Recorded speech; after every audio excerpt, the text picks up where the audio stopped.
Captain Slater's 3 months with Alpha Company, he had 2 weeks remaining on his tour, had prepared him to expect the worst.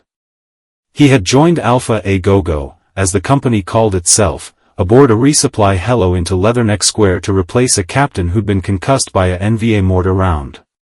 The captain had been injured during a March 24, 1967 assault on Fuan, a hamlet south of Con Tien where 19 went nose-to-nose with the NVA on a regular basis, and Slater arrived as Fagan, the only lieutenant left of the 4 who had started the assault, was in the process of medevacing the last of their wounded. The company had fought bravely at Fuan, but they had been decimated, and as Slater, just off the bird, expressed his unhappiness with the ragged positions they had hastily assumed, Fagan thought bitterly that the army wouldn't even let a company like this stay in the field. The introductions got worse. Captain Slater, understanding none of what had come before, knew only that he the mistake, as he later recognized it, of bringing his tatterdemalion company together and proclaiming, "Okay, now we're going to go back to out on patrol, and let's make contact." The grunts stared back at him. "No, we really don't want to make contact. This is what we're here for." "Well, it doesn't do any good. You make contact, people die." "Well, what the hell are we here for?" Slater thus picked up the nickname Captain Contact, and he quickly came to understand that as far as the grunts of Alpha Company were concerned, officers and staff NCOs were good only for getting you killed. The men were possessed of a salty, weary, don't tread on me attitude. There was little talk of mission, no one could see the point of these nickel and dime contacts, certainly none of victory, and their single goal was to survive their tours. They hated anyone who did not see the wisdom of taking the path of least resistance. It was an attitude that ultimately could get its followers killed, and it horrified, angered, frustrated, and disappointed Slater. The company had been out of training for so long, and had such a terrible turnover of personnel for so long, and they were so tired for such long periods of time, they just picked up these horrible habits. They threw everything out as far as the book is concerned. They took shortcuts. We couldn't get them to do the fundamental things of fire and maneuver, reaction as soon as you got hit, etc. Lots of times I discovered they weren't going out on LPs. They would go out maybe a couple of feet and sleep. It totally floored me. I just could not believe what was happening, and I was looking all around me, saying I know in my heart this is all screwed up. It wasn't like the Marine Corps. There were Marines in Alpha Company who agreed, including SGT Harvey N. Guiser. Guiser thought part of the problem was overconfidence. Individual NVA camouflage, for example, stood in masterful and stark contrast to the lackadaisical approach taken by many Marines. Guiser was disappointed, since camouflaging is taught and stressed in fundamental Marine Corps training. This very important combat principle, like some others, seems to have been neglected as a result of the tragic belief that sloppiness was tolerable because, after all, we had far superior air, naval and artillery firepower for protection.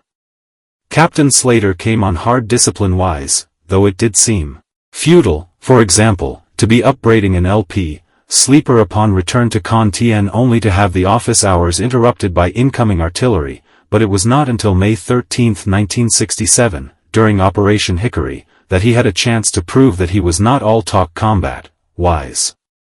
When Alpha Company swept into Fuan again and was cut to ribbons, again, in a murderously efficient U-shaped ambush, Slater became, as Sergeant Guiser put it, all leader. He lived up to everything a Marine captain is supposed to be. When a certain NVA bobbed up from a spider hole to fire his AK-47, Slater personally talked a tank forward over the hole, which confused the NVA and allowed Slater to run out and kill the man with a headshot from his .45 pistol. When he was shot in the arm, he refused evacuation until the end of the 2-day engagement. Then he was in Dong Ha for only a few days before he shunned a medevac out of Vietnam and rejoined Alpha complete with metal stitches holding his injured muscles together. He had a corpsman paint the area every day with antibiotics to prevent infection. For some, Fuan was where Captain Contact became Captain Slaughter, and an unimpressed Gunny Santomso remained stubborn, tight-mouthed, and frustrating to Slater, but Lieutenant Fagan, one of their walking wounded, came to understand, as did most of the grunts, that though he did not like Slater, the man was an excellent, dynamic officer. He had brass balls. And yet Fagan could not forget the moment when, with one platoon lieutenant already dead, and Fagan's own platoon reduced to 8 effectives, Slater had insisted on another assault into the machine guns to recover 2 dead Marines. A staff sergeant had given his wedding ring to another known what was coming, and he had indeed been killed following Slater into the killing zone. As Fagan commented, for Slater to do that was an act of great courage for himself, but to lose the lives of 5, 6, 7, 8, even one guy to retrieve those bodies, we were going to get them the next day anyway, was an absolutely stupid thing to do. That kind of stuff he would do, and he scared the shit out of the guys. Likewise, after the Second Battle of Fuin, Captain Slater's opinion of Alpha Company began to change. Before Fuin, I thought I was indestructible. I wanted experience, I wanted contact. I wanted to kill enemy. When I first came under artillery fire, I would stand up and belittle the people around me. Those are just a bunch of stray rounds, you don't have to worry about that kind of stuff. I was trying to act like a hero. Then, at Fuin, it hit me. I had gone out with the forward elements, with the tanks that were firing, and then all of a sudden it hit me. I was out there all by myself, and it just scared the hell out of me. And, after that, I had much more of an appreciation for the grunts' emotions and what they were going through. It was like you go out and make contact, and you don't hold any ground, so you don't gain anything by it. You trade rounds, take casualties, hopefully make a lot of kills, and everybody goes back their different directions to meet another day. Kind of worthless. I guess I understood that the grunts were a kind of victim of circumstances, a victim of the system as it was out there. Slater revealed none of these inner reservations, for they did not alter the reality of Alpha Company's situation, which was that they were a Marine Rifle Company at war. They had job to do, and to do it and to survive they had to be aggressive and adhere to the fundamentals. This Slater stressed again to his company leaders on the evening of June 30, 1967, and the measure he took of Alpha A Go-Go then as they prepared for his 6th operation with them was that, they were clean. They weren't into drugs in the field. The brothers were into knocking knuckles, but Alpha had spent so much time in the sticks that everyone was dependent on each other. They respected each other, and especially respected the ones that were good, but they wanted to finish their 13 months and get out of there alive, and that's what they talked about. I was still working on reorienting their thinking and discipline when Operation Buffalo began. The night of June 30th to July 1st, 1967 had been one of anxious, quasi-sleep for Sergeant Clopton's squad from the 2D platoon of Bravo 19, as they supposedly waited in ambush while artillery illumination, fired from Cam Low in support of someone else's war, revealed them to any interested passers-by.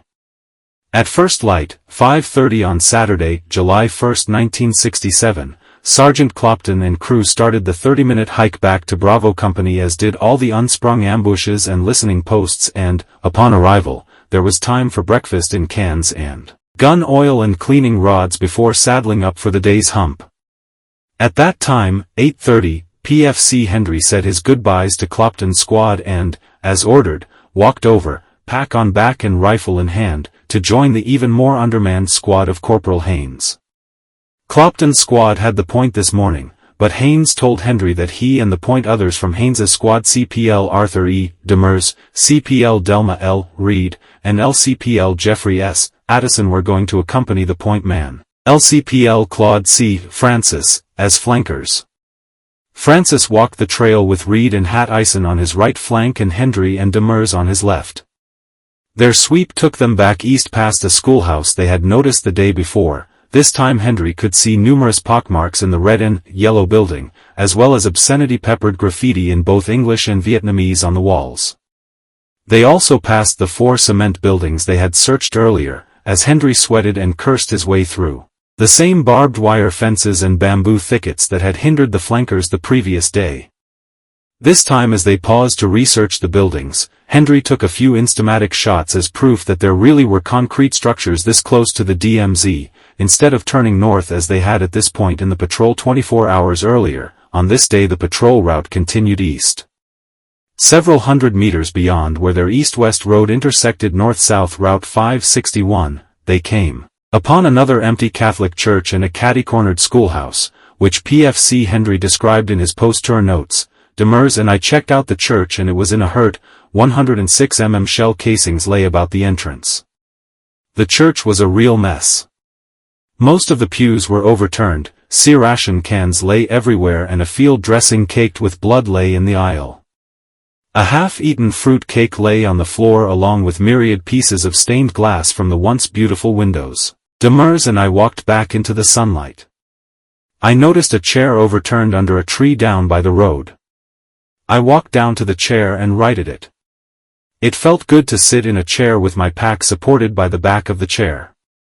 Naturally, as soon as I got comfortable we were given the word to saddle up and get ready to move.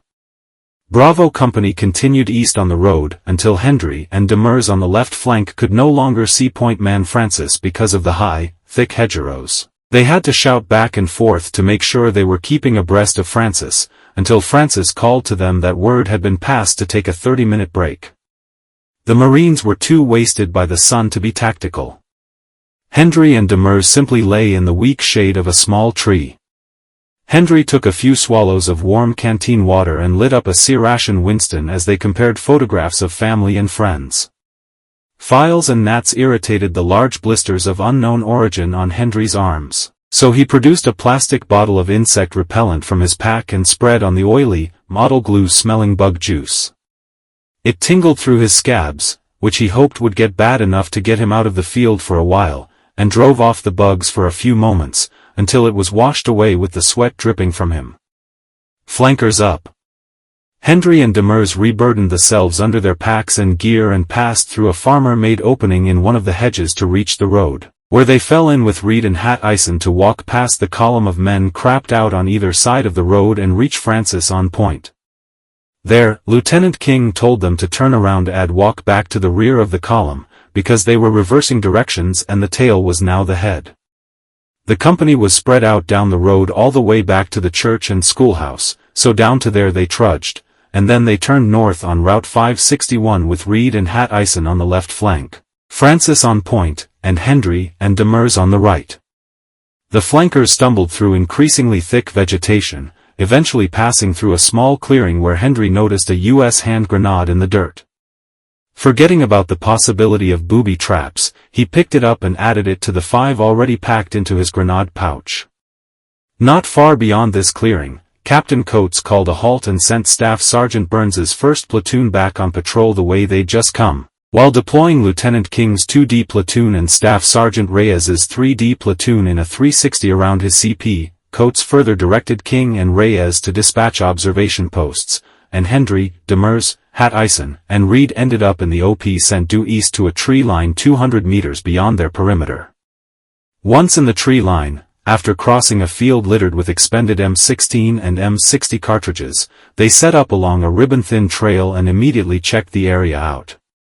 Demers discovered an NVA bunker, but the entrance was laced with cobwebs that indicated its inactive status, so instead of being worried, they were relieved to have the handy shelter in case of a surprise mortar attack. At that point, back on the trail, their OP became one in name only as Reed and Hat Eisen sat backpacks, flak jackets, helmets, and web gear removed in the heat to write letters, while Hendry and Demers wolfed down a ration lunch, then reddened their gear to hunt up a water hole they had spotted during the hump north.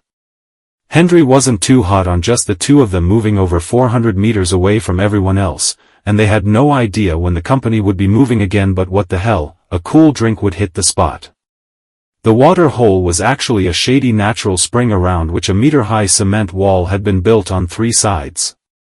Not bothering with purification tablets, Hendry drank without stopping until his first refilled canteen was empty, then he drained another canteenful of spring water flavored with some children's drink mix that Demers had. Next, they stripped off their gear and cleaned up with their around-the-neck sweat towels, and in the process Hendry overturned a rock in the spring to reveal a 4-inch-long leech. Commenting unconcernedly that they had probably gulped down a few baby leeches, Hendry and Demers got their gear back together. Demers insisted that he knew a shortcut and Hendry reluctantly tagged along, thinking angrily that they should go back the way they'd come since they knew that route was free of booby traps. The route Demers chose was blinded by vegetation, and it was with great relief that they finally made it back to Reed and Hat Eisen on the trail. Shortly thereafter, Corporal Haynes, their squad leader, came walking across the field to retrieve them. The company was moving north across the strip. As Haynes explained it, a spotter plane had reported a company-sized NVA movement and Bravo Company was to attempt to intercept them, but as Hendry wrote, the news of there being large numbers of NVA near didn't bother us much, but all the walking in the heat of the day made us groan. We had reports like this many times, and most of the time they were false alarms. A note about the NVA: the Marines hated, feared, and respected them in roughly equal parts. Like the Japanese the Marines had faced in the Pacific, the NVA were expert at the basic warrior skills of cover and concealment, and fire and maneuver, and they enjoyed a reputation for bravery, aggressiveness, ingenuity, and discipline. The NVA also conducted themselves with a take-no-prisoners savagery, and stories did circulate in the 3D Marine Division of dead Marines being recovered who had been castrated and whose USMC tattoos had been flayed off. The Marines on the DMZ responded much as their forebears had on places like Peleliu and Okinawa, where the paucity of Japanese prisoners belied the battlefield reality of scared men willing to surrender and grievously wounded men unable to commit harakiri. A rifleman from D-19 explained, "I probably hated them as a way to fight my fear. You'd get real scared, then you'd get real angry, and you couldn't wait to get your hands on one of those slimy bastards. We didn't take prisoners. Anybody that came to us was just a sorry fucker." Early in Captain Slater's tenure with Alpha Company, one of their battalion sweeps finally came up with a prisoner, who was then loaded aboard a helicopter.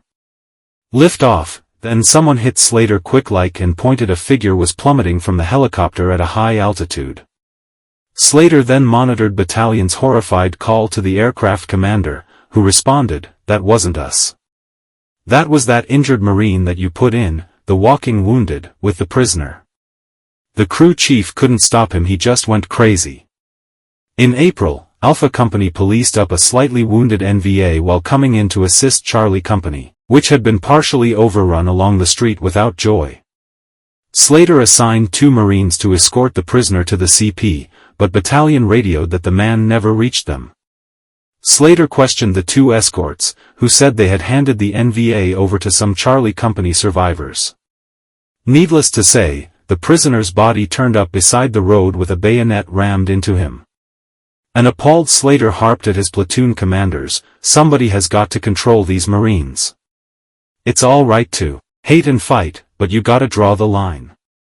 Their hatred came to encompass all things Vietnamese, rest assured, remarked Captain Southard of H-29, "Many Marine died due to the efforts of some innocent kid or harmless old woman, including their ARVN detachment at Con Tien adjacent to the trenches occupied at the moment by Alpha Company. Each day a certain NVA howitzer would occasionally fire a single round toward the hill. Its long, whistling approach gave everyone time to seek cover, but knowing their chances of getting hit by this single round were slim, the ARVN would indulge in cheap bravado by remaining above ground to laugh at the ducking Marines. One day, one of the howitzer rounds landed amid the sauntering ARVN. It killed almost a dozen, and Slater couldn't stop his Marines from cheering the scene. The ARVN were lazy, scared, and inefficient, thought Captain Slater, and he knew it devastated his Marines to see whom they were fighting for, while the NVA were people we had the greatest amount of respect for, even though we hated them. Right in the thick of it, you could see that there was something wrong. On July 1, 1967, as Alpha 19 humped north from their overnight positions west of Con Tien, Captain Slater could sense the general uneasiness in their extra-cautious column. There was an electricity, an uncanny feeling that contact was imminent, and Slater kept them moving at a good clip toward a stopping point that he knew was defendable and offered cover and concealment. Despite the heat, it was like opening a stove on a sweltering summer day back home. Alpha Company handled the pace. Except for one man. He was their newest replacement, a black sergeant named Jefferson, who was a cherry in the Panam but a lifer in the Corps with enough time in to give him a round gut that bulged over his belt from his unzipped flak jacket. Unacclimatized, he stumbled along, his steel pot of a helmet boiling his brain and his pack, and flak gear reducing him to a bent-kneed pack mule. Marines kept passing him, none feeling the strength or desire to help. Fat motherfucker. New guy. Piss on him. Let him keep up.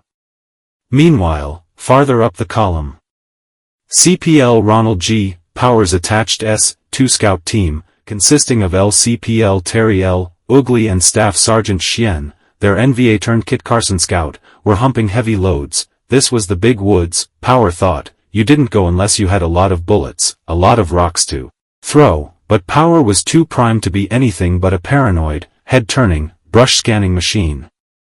He too could feel it, and he finally dropped back to walk beside Sergeant Guiser, their attached FO from the 12th Marines and a man whom Power greatly admired. Power and Guiser had come in country aboard the same troopship, both had 16 months in the bush, and both had been wounded twice, so now, Power said to Guiser, I bet the motherfuckers are following us along. Let's drop back here, a little bit, see if anything's going on back here. Guiser did not like Power, he was too loud and wild, but he trusted Power's bush sense, so Power, Guiser, and the artillery radioman, PFC John Ross, started drifting to the tail of the column, slowing down to let people pass. When they got back to the rear elements, there was guy they really didn't know. It was Sergeant Jefferson, lying semi-conscious to one side of the trail being made by the company's passage in the brush, which was pretty bad but, fortunately, not quite machete thick. Jefferson had already lost touch with his own squad, and none of the anonymous grunts passing him now gave a shit, so Power, Guiser, and Ross stopped with Jefferson as the column simply kept on moving. Finally, when the last man passed them, Guiser turned to Ross. Run up the column. Catch up with the captain and you tell him if he wants artillery, he best stop because we're staying here with this guy. We're not leaving him, and if he wants his artillery support he damn well better stop. Ross disappeared into the bushes, and it became deathly quiet as Guiser, kneeling with Power beside the unconscious Jefferson, suddenly felt totally alone in the middle of nowhere. No, not alone. They could both feel 100 eyes on them, and Guiser had that back-of-the-neck sensation that translated into a frightful cadence in his brain. We are in trouble. Ross crashed back to them trough the bushes, open-mouthed and gulping air thanks to the 25-pound radio on his back, as he told them that Captain Slater was not stopping. Slater could not allow one man to slow down and jeopardize the rest, especially now that he'd been assured that that man was in good hands, and a medevac would only broadcast their location to every interested NVA. Power, Guiser, and Ross had no choice but to get Jefferson's gear off him and force him to his feet, then with Ross bringing up the rear, and Power and Guiser on either side of Jefferson, to hold him up, they got moving, stumbling now themselves in the white-hot glare, their hands full not only with 200-plus pounds of semi-conscious Marine but also with his pack, flak jacket, ammunition, web gear, canteens, and rifle. Sergeant Jefferson was moaning, leave me, just leave me. The man wanted to lie down and die. It seemed the company was at least 200 meters ahead of them, and they were not closing the gap. They stopped, and Guiser took the radio handset from Ross. He spoke directly to Captain Slater. Look, we've got a heat casualty back here. The guy's in bad shape, and we can't keep up with you. Skipper, you gotta slow down. Is he conscious? Yes. Is he on his feet? Yes. Okay, keep him moving. It won't be far. Uptight city, thought Power as they got Jefferson to his feet again. The bad boys are around here. I know it. They were sitting ducks and were beginning to resent Jefferson for their vulnerability. I don't know this guy from shit. Power was angry out of his mind, but I got his gear hanging all over me and I'm toting his rifle. Even calm, mature, unshakable Guiser was muttering curses at Captain Contact as they wheezed along. This motherfucker, man, he's going to get our ass killed. He's fucking leaving us. This shit ain't cool. "Man, you don't do that shit." When Staff Sergeant Burns's platoon from Bravo Company returned to the company patrol base around 1300, they were none too happy about moving right back out, again without a break. It was a 2,000-meter hump north to the strip from where they were, but fortunately for the winded 1st Platoon, Captain Coates selected Lieutenant King's 2D platoon to lead the way. King put Herbert's squad on point, and their perennial point man, Lapinto, stepped out in front on north-south Route 561 with the sweep's perennial flankers Hendry, Demers, Hat Eisen, and Reed from Clopton's squad grumbling along again. By the time these 5 reached the southern edge of the strip, they were blinking constantly from the stinging sweat pouring down their faces. A cream-colored cement building with a red tile roof was at the edge there, half covered with the earth and debris the bulldozers had pushed off the strip. The uncovered half looked like shrapnel-made Swiss cheese. The strip stretched 600 open, vulnerable meters from its southern to its northern edge. Crossing would put Bravo Company in view of the NVA artillery observers along the DMZ, so Lieutenant King gave the word to spread it way out with 75 meters between men and to really make tracks. Lapinto got moving along the remnants of Route 561 that ran north-south across the east-west grain of the bulldozed swath. Hendry, Demers, Hat Eisen, and Francis were trying to keep up on the flanks where the dirt was plowed and rippled, high and then low and soft, with cut-down trees further obstructing their route. The thought of incoming artillery was the incentive that kept them hustling, and the thought of ambushers in the downed trees and brush pushed up along the northern edge kept their eyes darting into every conceivable position where an NVA could be waiting, looking for a bush in the wrong place, an unnatural outline, a reflection of sunlight off metal. There was nothing, and point man and flankers reached the low brush and bamboo on the north side, followed by the rest of Herbert's squad, which set up a hasty perimeter into which came Lieutenant King with Clopton's and Haynes's squads. King deployed the platoon in a 180 that extended north 100 meters with their backs to the strip, then took the handset from his radio operator, LCPL David M. Bradley, to advise Captain Coates that security was out and that the company could proceed across. PFC Hendry, for one, dropped his pack and sat on his helmet to wait for the rest, but he had scarcely burned half a cigarette when they started filing into the hasty perimeter. They really must have moved out, he thought. He picked his gear back up as the line expanded with the new arrivals 2D platoon to the west, 3D platoon to the north, 1st platoon to the east, and Lieutenant King assigned each of his squads a sector to cover. The squad leaders set in the specific 2-man positions. Haynes placed Hendry and Reed closest to the strip on the western flank, but they shifted their position a bit when Haynes moved on so as to take advantage of an old machine gun hole. They dropped their gear again and talked about all the people who would be rotating home in August and September so that, as Hendry wrote, we figured that if things stayed as they were he would be the squad leader and I would be the squad. We thought it would be pretty funny if we went to the rear and Reed called for 3rd squad and attachments to fall out and I came busting ass out of a tent and stood at attention in front of Reed. Following the bent elephant grass in Alpha Company's wake, Power, Guizer, and Ross managed to push Sergeant Jefferson close enough to where the company had stopped that Captain Slater sent back a half-dozen men to help them in. They arrived with a poncho into which the fat, delirious sergeant was rolled. Marines were digging in as they dragged in. Power was so pissed off with Captain Slater that he didn't volunteer to man a position on the line as he usually did, with Quigley and Chien, but instead dug in near the CP, hoping that each angry swing of his entrenching tool transmitted what he couldn't say, hey, fuck you, we ain't going out on no fucking perimeter.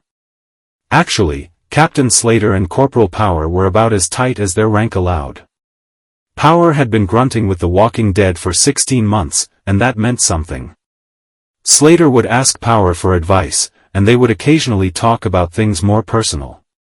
Slater was certainly experiencing the loneliness of command, so it was after digging in and cooling off that Power walked over to Slater.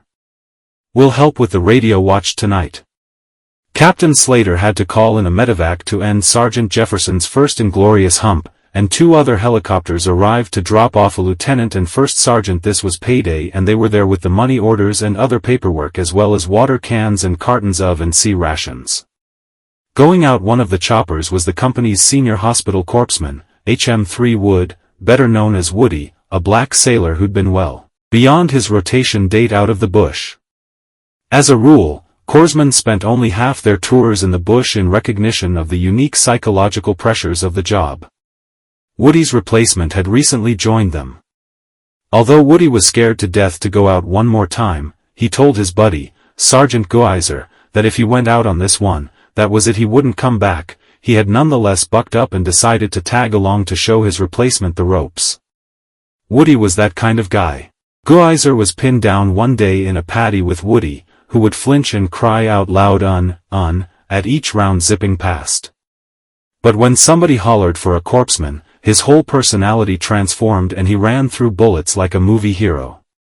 Geiser had been among those who wrote witness statements for Woody's Silver Star recommendation for the miracles he performed during the Second Battle of Fuan, and Geiser was now among Woody's compatriots who shook his hand, slapped his shoulder, and wished him luck before he climbed aboard the helicopter that would carry him up and away from Indian country.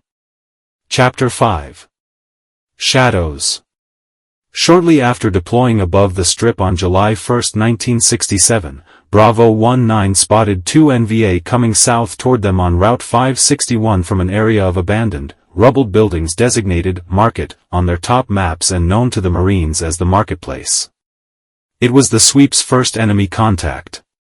Marines were quickly dispatched to eliminate them, but the NVA disappeared at the sight of them. Captain Coates pursued the issue by putting Staff Sergeant Burns's 1st Platoon and Staff Sergeant Reyes's 3D Platoon online and sending them up Route 561 into the Marketplace. Meanwhile, two UH-34 helicopters, obsolete machines known as Seahorses or Ridge Runners, appeared from the southeast.